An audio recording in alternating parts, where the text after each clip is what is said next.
Hi everyone, welcome to the channel the UTC channel ना online platform पर हूँ मनीष परमार आप सबનું હાર્દિક સ્વાગત કરું છું। આપણી આ YouTube ચેનલ પર આપણે ઇલેક્ટ્રિકલ એન્જિનિયરિંગનો સબ્જેક્ટ પાવર સિસ્ટમ ની પ્લેલિસ્ટ સ્ટાર્ટ કરવા જઈ રહ્યા છે કે જેની અંદર આપણે power system subject introduction basic concept થી લઈને ફૂલ ડિટેલમાં આપણે આખો સબ્જેક્ટ ભણીશું। ઓકે, તો જે વિદ્યાર્થીઓ ચેનલ પર નવા હોય અને જો તમે વિડીયો ફર્સ્ટ ટાઈમ જોઈ રહ્યા હોય તો ચેનલને સબસ્ક્રાઇબ કરી દેજો અને બેલ આઇકન પ્રેસ કરી દો કે જેથી આ સબ્જેક્ટ રિલેટેડ અથવા તો આપણે જે એક્ઝામની તૈયારી કરવા જઈ રહ્યા છે એ રિલેટેડ કોઈ પણ વિડીયો અપલોડ થાય તો એની નોટિફિકેશન તમને મળી રહે। ઓકે, તો થોડું હું તમને એક્ઝામનું ઇન્ટ્રોડક્શન આપીશ કે આપણે શેના માટે આપણે પ્રિપેરેશન કરવા જઈ રહ્યા છે। તો જે વિદ્યાર્થીઓ હમણાં જીપીએસસી દ્વારા જે કેલેન્ડર જાહેર થયેલું છે કે જેની અંદર રોડ એન્ડ બિલ્ડિંગ ડિપાર્ટમેન્ટ બરાબર કે જેમાં ઇલેક્ટ્રિકલ આસિસ્ટન્ટ એન્જિનિયર બરાબર અને ડેપ્યુટી એક્ઝિક્યુટિવ એન્જિનિયર ઇલેક્ટ્રિકલ બરાબર બંને ઇલેક્ટ્રિકલની વેકેન્સી છે ઇલેક્ટ્રિકલ અને ક્લાસ 2 બરાબર છે।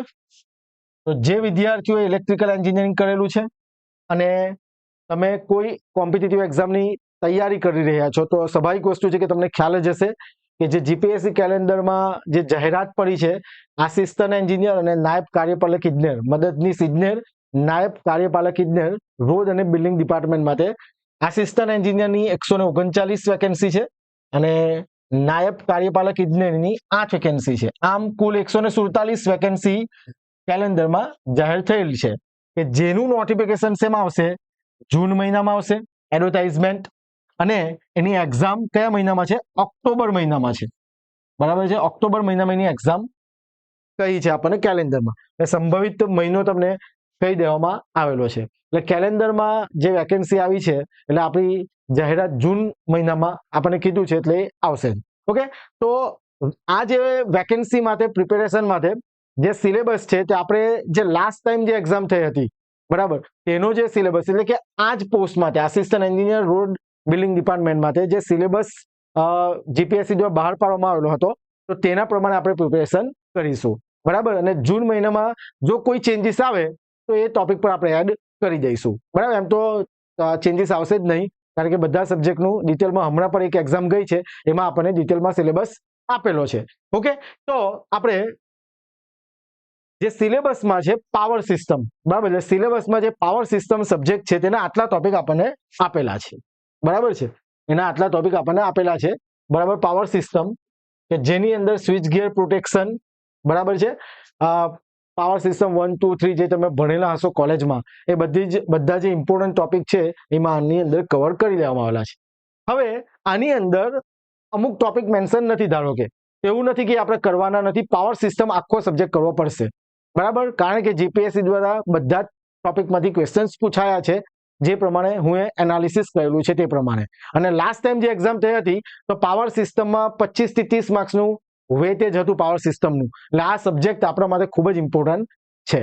ઓકે, તો હવે આપણે સ્ટાર્ટ કરીશું પાવર સિસ્ટમ એની અંદર બધા જ ટોપિક આપણે કવર કરાવી દઈશું અને જેમાં આ પ્લેલિસ્ટની અંદર બધા જ ટોપિક કવર થઈ જશે અને કયા પ્રકારના એમસીક્યુ એક્ઝામમાં આવે છે એ પણ આપણે ચર્ચા કરતા જશું કે જેથી તમને ખ્યાલ હોય કે આ પ્રકારના એમસીક્યુ એક્ઝામમાં પૂછાતા હોય છે।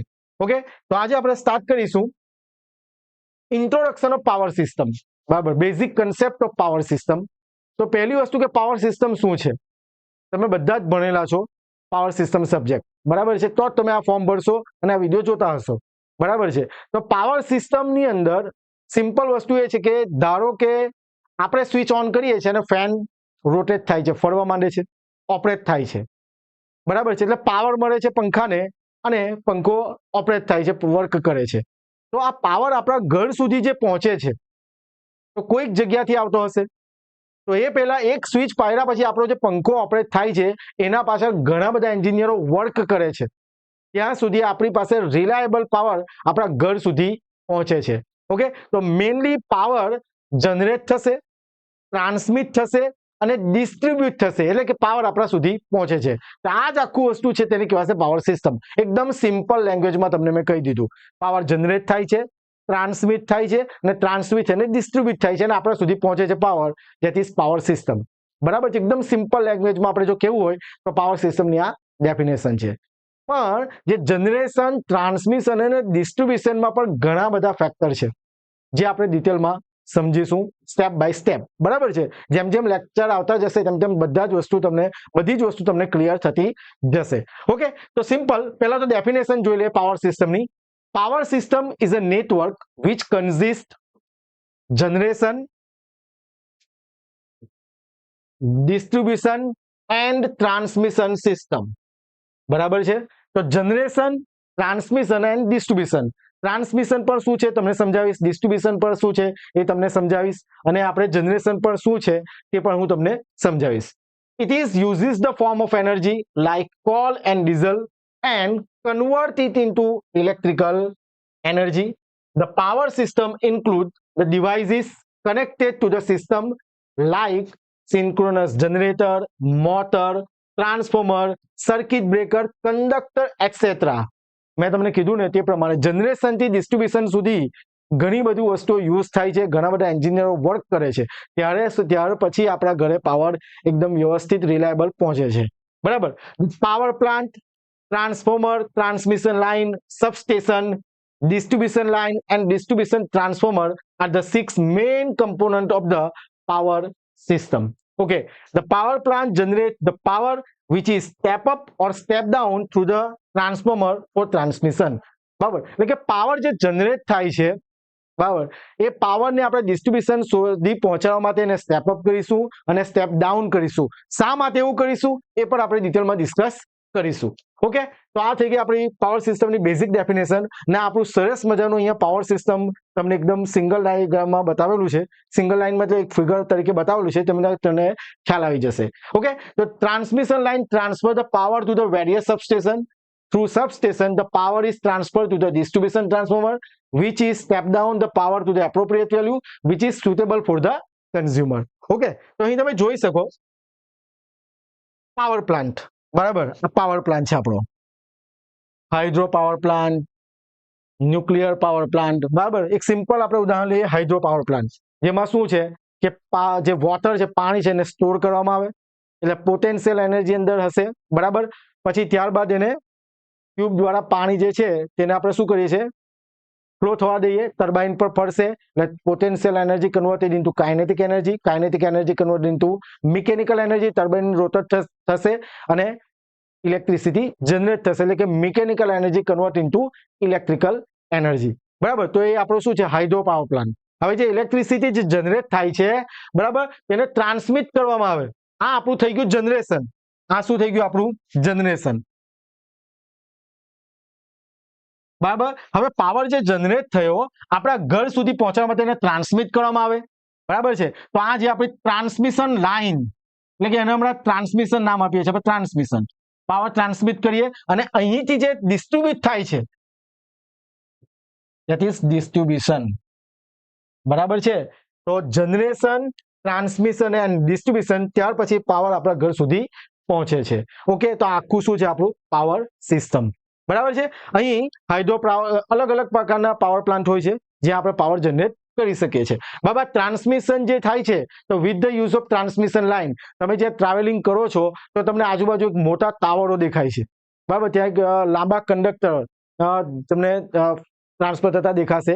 તો એ પણ શું છે, આપણી ટ્રાન્સમિશન લાઇન છે, એના વિશે પણ આપણે ડિટેલમાં ચર્ચા કરીશું આવતા લેક્ચરોમાં. ત્યારબાદ આપણું આ ડિસ્ટ્રીબ્યુશનમાં પણ જે ડિસ્ટ્રીબ્યુશન સાઇડ કયા પ્રકારનું કનેક્શન હોય અને કેવી રીતના એને ડિસ્ટ્રીબ્યુટ કરવામાં, કયા પ્રકારની સિસ્ટમ હોય, બધી જ વસ્તુની ડિટેલમાં ડિસ્કશન કરીશું. પણ that is just introduction of power system. બરાબર, power system consist generation, transmission and distribution. Okay, now આની અંદર ઘણા બધા કમ્પોનન્ટ યુઝ થાય છે. બરાબર, ઘણા બધા કમ્પોનન્ટ યુઝ થશે. આપણે કમ્પોનન્ટની વાત કરી લીધી, step up, step down transformer, circuit breaker, કેટલા પ્રોટેક્શન કમ્પોનન્ટ પણ યુઝ કરીએ છીએ કે જેથી રિલાયબલ પાવર આપણા ઘર સુધી પહોંચે. બરાબર, મેઇન વસ્તુ શું છે કે જેમ કે ફ્લક્ચ્યુએટ પાવર આપણા ઘરે આવશે તો કન્ઝ્યુમર કોઈ દિવસ સેટિસ્ફાઈ થશે નહીં. બરાબર છે, ફરિયાદ જ રહેશે. તો રિલાયબલ પાવર કન્ઝ્યુમર સુધી પહોંચે એ મેઇન ઓબ્જેક્ટિવ છે પાવર સિસ્ટમનું. ઓબ્જેક્ટિવ ઓફ પાવર સિસ્ટમ પણ હમણાં નેક્સ્ટ સ્લાઇડમાં આપણે જોઈએ. ઓકે, હવે આપણો યોદ્ધા બેચ છે. તો જે વિદ્યાર્થીઓ આ એક્ઝામને લઈને તૈયારી કરી રહ્યા છે અથવા તો એક્ઝામની ટાર્ગેટ કરે છે, એપ્રિલ મહિનો ચાલે છે અને તમારી પાસે 5 થી 6 મહિના છે ઇનફ ટાઈમ છે. જો તમે વ્યવસ્થિત ડેડિકેટેડ પ્રિપેરેશન કરશો તો ઓક્ટોબરમાં જે એક્ઝામ આવશે તેને જરૂરથી ક્રેક કરી શકશો. એના માટે આપણી ધ યુટીસી ચેનલ દ્વારા, ધ યુટીસી એપ્લિકેશન દ્વારા એક બેચ લોન્ચ કરવામાં આવેલો છે, યોદ્ધા બેચ. પાર્ટ 2 200 માર્ક્સનું ટેકનિકલ પોર્શનની પ્રિપેરેશન કરવામાં આવશે. બધા ન્યૂલી રેકોર્ડેડ કોર્સ છે, મતલબ ન્યૂલી રેકોર્ડેડ લેક્ચર છે. સારા એવા એક્સપિરિયન્સ ફેકલ્ટી, બરાબર, well qualified, GATE exam pass કરેલી, જીપીએસસી એક્ઝામ જેવી કોમ્પિટિટિવ એક્ઝામ પાસ કરેલી જેવા ફેકલ્ટી સબ્જેક્ટ કરાવી રહ્યા છે. અને ઓલરેડી કોર્સ આપણે લોન્ચ કરી દીધો છે, યોદ્ધા બેચ, અને એમાં ઘણા બધા વિદ્યાર્થીઓ એનરોલ થઈ ગયા છે, બરાબર.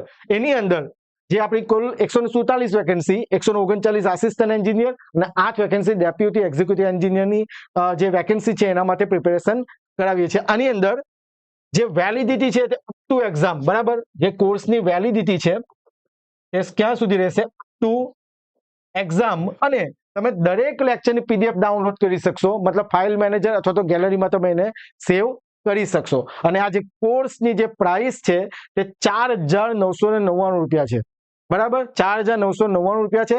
25 એપ્રિલ સુધી, 25 એપ્રિલ 2025 સુધી આ કોર્સની ફીસ 4,999 રૂપિયા છે. તો જે વિદ્યાર્થીઓ એક્ઝામને ખરેખર ટાર્ગેટ કરે છે અને સિરિયસલી પ્રિપેરેશન કરવા માંગે છે તો તેવા વિદ્યાર્થીઓ આ કોર્સને એનરોલ કરી શકે. એના માટે તમારે અમારી એપ્લિકેશન છે ધ યુટીસી છે ડાઉનલોડ કરવાની રહેશે, જેની લિંક ડિસ્ક્રિપ્શનમાં છે, બરાબર છે. અથવા તો play store per the UTC type કરશો તો તમને એપ્લિકેશન મળી જશે. ઇન્સ્ટોલ કરો, રજીસ્ટર કરો અને યોદ્ધા બેચને એનરોલ કરી શકો.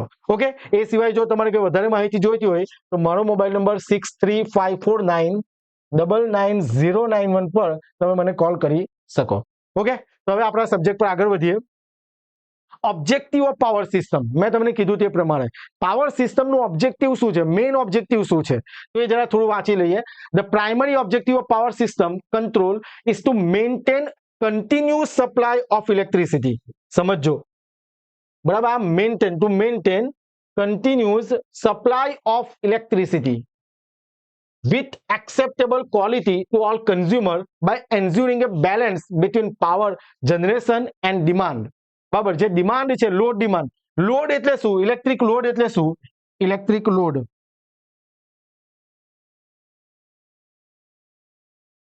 consume electrical power, consume electrical power is called electrical load. જે ડિવાઇસ, જે ઇક્વિપમેન્ટ પાવર કન્ઝ્યુમ કરશે, ઇલેક્ટ્રિકલ પાવર કન્ઝ્યુમ કરશે, આપણે એને શું કહીશું? Electric load. એને આપણે લોડ તરીકે બોલીએ છીએ, બરાબર છે. તો શું કીધું? Achieving this through managing both real and reactive power primarily by regulating voltage and frequency within specified limit. જે વોલ્ટેજ અને ફ્રીક્વન્સી છે તે રિલાયબલ વોલ્ટેજ ફ્રીક્વન્સી, બરાબર, વિધિન જે ફ્લક્ચ્યુએટ થશે તે પાછી સ્પેસિફાઈ લિમિટ સુધી જ ફ્લક્ચ્યુએટ થશે. જેમ કે આપણા ઘરે 220 થી 230 વોલ્ટેજ આવે છે, 210 થઈ જાય લો વોલ્ટેજ, 240 થઈ જાય હાઈ વોલ્ટેજ. એટલે જે વોલ્ટેજ છે તે જે સ્પેસિફાઈ લિમિટ છે તેમાં જ ફ્લક્ચ્યુએટ થાય, બરાબર. પરફેક્ટ વોલ્ટેજ આપણા ઘર સુધી પહોંચે. ફ્રીક્વન્સી જે આપણા ઘરે આવે છે તે પર કેવી હોય? સ્પેસિફાઈડ લિમિટમાં ફ્લક્ચ્યુએટ થતી હોવી જોઈએ, બરાબર. ઓછી ફ્રીક્વન્સી, વધારે ફ્રીક્વન્સી શું કરશે? ઇક્વિપમેન્ટને નુકસાન પહોંચાડશે. Okay. Essentially aiming for a stable and reliable power system operation across varying load condition. Okay. તો main objective of power system શું છે? Cost of energy per kilowatt hour is minimum, બરાબર છે. જે રિલાયબલ પાવર તો પહોંચાડવાનો જ છે, પણ જે પાવરનો જે કોસ્ટ છે, એટલે કે 1 યુનિટના રૂપિયા, 1 યુનિટના રૂપીસ ઓછામાં ઓછા હોય અને સારામાં સારો ક્વોલિટી પાવર આપણા ઘર સુધી પહોંચે, એ શું છે? Main objective of power system, બરાબર છે. Minimum cost of energy per kilowatt અવર 1 યુનિટના રૂપિયા ઓછામાં ઓછા હોય. ત્યારબાદ રિલાયબલ પાવર સપ્લાય, એ તો મેં તમને કીધું. Maintaining voltage stability, stable voltage, frequency regulation, effective protection, load balancing, generator stability, આ બધા જ વસ્તુ શું છે? That is objective of power system. Okay. આગળ વધીએ. AC power supply scheme and single line diagram. બરાબર. The network of conductors between the electrical power station and the consumer can be divided into 3 parts. કયા કયા? Generation, transmission and distribution. Transmission સિસ્ટમની અંદર primary transmission system, secondary transmission system, એવું સમજાવું. Distribution સિસ્ટમની અંદર primary distribution system, secondary distribution system એ પણ આપણે સમજીએ. તો પહેલા તો પાવર સિસ્ટમનો સિંગલ લાઈન ડાયાગ્રામ અહીંયા જોઈ લઈએ. બરાબર છે. તો જોજો અહીંયા શું છે આપણું જનરેશન. આ શું છે આપણું જનરેશન. એઝ્યુમ કરી લે હાઇડ્રો પાવર પ્લાન્ટ કે જે પાવર જનરેટ કરે છે, ને આપણું શું છે consumer, residential consumer, industrial consumer જે પાવર કન્ઝ્યુમ કરશે. બરાબર. તો અહીંયા આપણું શું થયું ડિસ્ટ્રીબ્યુશન, ને અહીંથી અહીંયા સુધી આપણું શું છે ટ્રાન્સમિશન. ઓકે. તો તમે જો જનરેટિંગ સ્ટેશન પર પાવર કેટલા પર જનરેટ થાય છે 11 કેવી, 11 કેવી પાવર જનરેટ થાય છે, ને અહીંયા સુધી આપણને મળે છે 415 વોલ્ટ અથવા તો આપણો 220 વોલ્ટ. બરાબર છે. તો કેવીમાં પાવર જનરેટ થાય છે અને વોલ્ટેજમાં આપણે એને યુઝ કરીએ છીએ. બરાબર. તો જરા જોજો પહેલા શું કરીએ છીએ વિથ ધ યુઝ ઓફ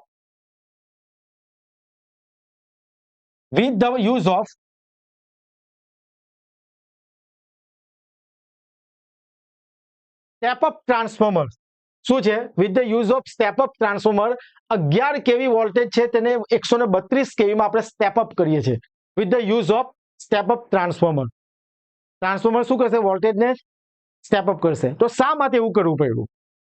બરાબર. હમણાં તમે ખાલી સમજો કે 11 કેવી ને 132 કેવીમાં આપણે શું કરીએ છીએ સ્ટેપ અપ કરીએ છીએ. બરાબર. એટલે કે વોલ્ટેજ આપણે વધારીએ છીએ. પણ શા માટે કરીએ છીએ બધી જ વસ્તુ આપણે આગળના જે લેક્ચરો હશે એમાં ડિસ્કસ કરીશું. બરાબર. નહીં તો શું થશે કે અલગ ટોપિક થઈ જશે આપણો અલગ. ધેટ મીન્સ જે ઇન્ટ્રોડક્શન ઓફ પાવર સિસ્ટમ છે એમાંથી આપણે થોડા ડાયવર્ટ થઈ જશું. એટલે 11 કેવી થી 132 કેવીમાં શા માટે સ્ટેપ અપ કરીએ છીએ? તો સિમ્પલ વસ્તુ કેવું કે જેથી આપણે જે કંડક્ટર છે તેની સાઇઝ ઘટાડી શકીએ. બરાબર. સ્ટેબિલિટી મેન્ટેન કરી શકીએ. બધી જ વસ્તુ આપણે જોઈશું કે શા માટે આપણે વોલ્ટેજને સ્ટેપ અપ કરીએ છીએ. ચલો 11 કેવીમાંથી 132 કેવીમાં આપણે વોલ્ટેજ સ્ટેપ અપ કર્યું. ત્યારબાદ 132 થી ફરીથી 33 કેવીમાં with the use of step down transformer શું કરીશું એને સ્ટેપ ડાઉન કરીશું. That is our primary transmission. Primary transmission. Okay.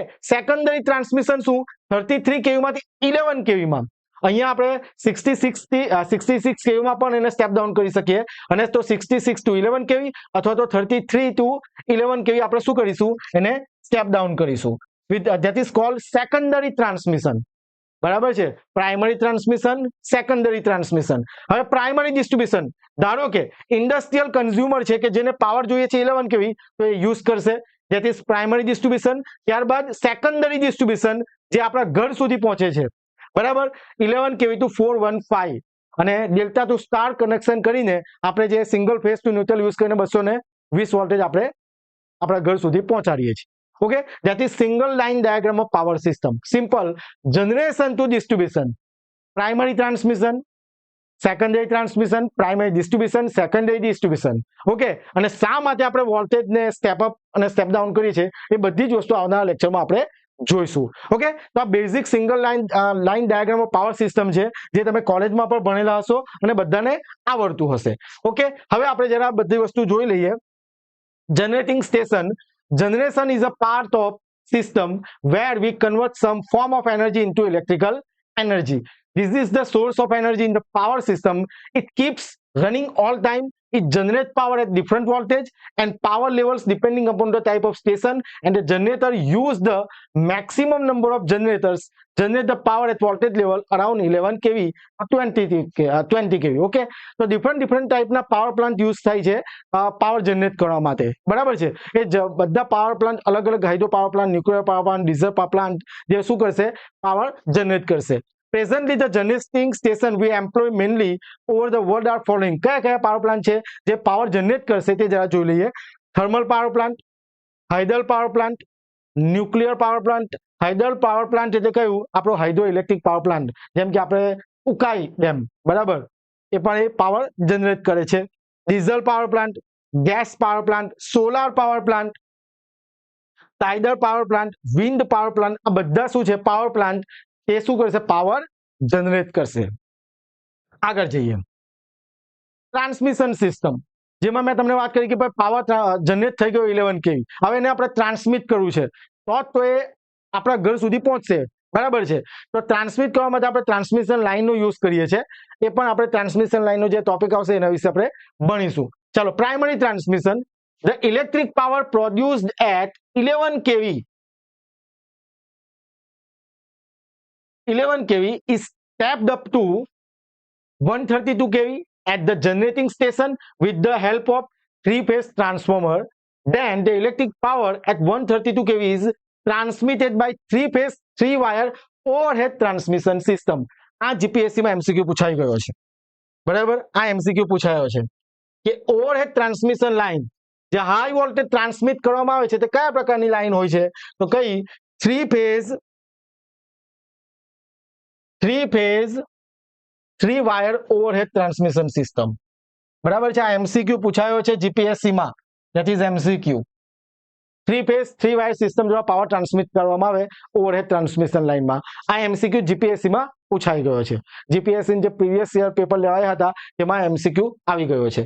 Two the outskirt of the city this part of electric supply system form the primary transmission. જે તમે travelling કરો છો, રોડની બાજુમાં જે મોટા મોટા ટાવરો હોય છે જે ફાર્મમાંથી પસાર થાય છે, બરાબર, તો તેમાં અલગ અલગ કેવીની લાઈન 66 કેવી, 132 કેવી, જે થ્રી ફેઝ થ્રી વાયર, જે ઉપરનો વાયર અર્થ વાયર હશે, પણ થ્રી ફેઝ થ્રી વાયર દ્વારા પાવર ટ્રાન્સમિટ કરે છે. ઓકે, હવે વાત કરીએ secondary transmission. The primary transmission line terminates at the receiving station. At the receiving station, the voltage is stepped down to 33 kV using three-phase step-down transformer.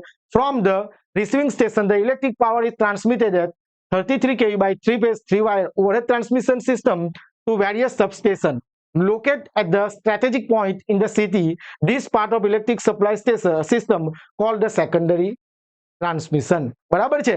તો જે station, બરાબર, receiving station, substation કે જ્યાં શું કરે 132 ટુ 66 or 66 ટુ 33 કેવી, બરાબર, આપણે શું કરીએ છીએ એને સ્ટેપ ડાઉન કરીએ છીએ with the use of step down transformer. જે મેં તમને આગળ વાત કરી એ જ વસ્તુ અહીંયા કહેલી છે. આગળ વાત કરીએ ડિસ્ટ્રીબ્યુશન સિસ્ટમ, પ્રાઇમરી ડિસ્ટ્રીબ્યુશન. જરા જોજો. The secondary transmission line terminate at the substation. Substation બધા જોયા જશે, where the voltage is further reduced from 33 kV to 11 kV. The 11 kV distribution line run along the roadside of the city. 11 kV line જે રોડની બાજુમાં જાય છે, બરાબર, નાના નાના જે પોલ થાંભલા જે ઊભા કરેલા હોય જે 11 kV, બરાબર. This segment of the supply system forms the primary distribution. It is important to note that large consumer demand greater than 50 kilowatt are generally supplied the electric power at 11 kV for the further handling with their own substation. જે industrial જે હોય, industry જેને જરૂર છે વધારે પાવરની, તે શું કરશે? 11 kV યુઝ કરશે. That is our primary distribution. Now secondary distribution, the electrical power at 11 kV from primary distribution line is delivered to the distribution substation. These distribution substation are located near the consumer localities and step down the voltage 440 volt. For the secondary distribution, here the voltage between any two phases is 440 volt, while the voltage between any one phase and the neutral is 230 volt. બરાબર છે. Therefore, the secondary distribution system consists of feeder, distributor and service mains. બરાબર. જે 415 અહીંયા આપણે બતાવેલું છે, બરાબર, જે 415 માં 11 kV તો આપણે સ્ટેપ ડાઉન કરીશું 415 માં, બરાબર. ત્યારબાદ ન્યુટ્રલને યુઝ કરીને આપણા ઘર સુધી જે સિંગલ ફેઝ ટુ ન્યુટ્રલને આપણે પાવર યુઝ કરીએ છીએ તે વોલ્ટેજ. ઓકે, તો એ સેકન્ડરી ડિસ્ટ્રીબ્યુશન કહેવાશે. અને જેમાં ખાસ ધ્યાન આપજો, એમસીક્યુ પૂછાયો છે આની અંદર કે સેકન્ડરી ડિસ્ટ્રીબ્યુશનમાં ટ્રાન્સફોર્મરનું કયું કનેક્શન યુઝ થશે? Delta to star. વાય? કારણ કે આપણે સિંગલ ફેઝ, જેમ કે આ ડેલ્ટા ને આપણું આ સ્ટાર કનેક્શન, તો આપણે ન્યુટ્રલનો યુઝ કરવા માટે, બરાબર, એ પણ આપણે જોઈશું આગળ જઈને. તો single phase R Y B, બરાબર, અને આપણું શું છે? ન્યુટ્રલ. તો ન્યુટ્રલનો યુઝ કરવા માટે આપણે કયું કનેક્શન યુઝ કરીશું? Delta to star. આ પણ શું છે? આપણો એમસીક્યુ પૂછાઈ ગયો છે કે secondary ડિસ્ટ્રીબ્યુશનમાં what is the connection of transformer, that is delta to star. કેમ? કારણ કે એટલે કે થ્રી ફેઝ ફોર વાયર, યાદ રાખજો. અને શું કહેવાશે? આ કેવું આપણું હતું કે ઓવરહેડ ટ્રાન્સમિશન લાઇનમાં કયા પ્રકારનું ટ્રાન્સમિશન સિસ્ટમ હશે? તો થ્રી ફેઝ થ્રી વાયર, કારણ કે એમાં ન્યુટ્રલ યુઝ કરતા નથી. પણ સેકન્ડરી ડિસ્ટ્રીબ્યુશનમાં આપણે કયું યુઝ કરીશું? Three phase four wire system used, transmission system is used. અને એમસીક્યુ પૂછાઈ ગયો છે જીપીએસસી માં પણ, જીએસસીસીએલ જેટકો ઘણી બધી એક્ઝામમાં પૂછાઈ ગયો છે કે સેકન્ડરી ડિસ્ટ્રીબ્યુશનમાં કયા પ્રકારની ટ્રાન્સમિશન સિસ્ટમ યુઝ કરીએ છીએ, તો કઈ 3 ફેઝ 4 વાયર, કારણ કે આપણે ન્યુટ્રલને પણ યુઝ કરવાના છે. ઓકે, તો આ આપણું સેકન્ડરી ડિસ્ટ્રીબ્યુશન થઈ ગયું.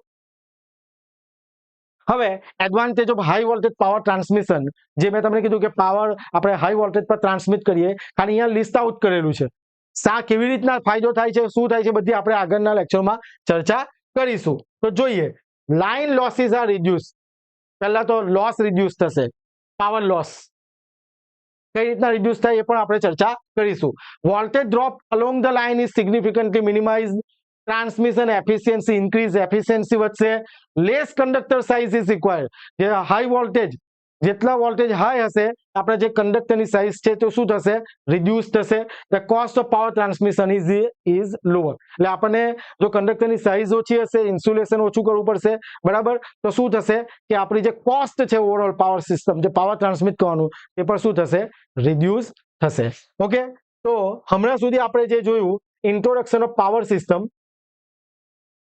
તો basic concept of power system, તો પાવર સિસ્ટમમાં mainly generation, transmission and distribution, બરાબર.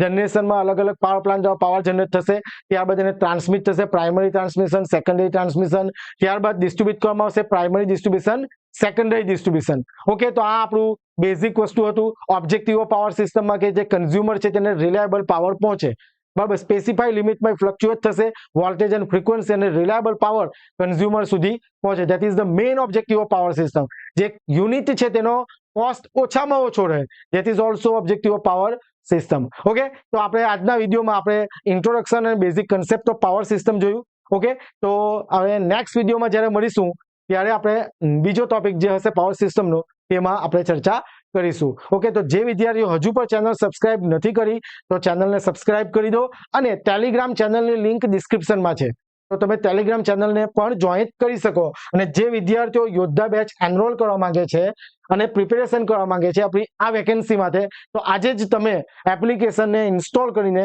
કોર્સને યોદ્ધા બેચને તમે એનરોલ કરી શકો. તો નેક્સ્ટ લેક્ચરમાં નવા ટોપિક સાથે મળીએ, ત્યાં સુધી બધા વાંચતા રહો. Thank you very much.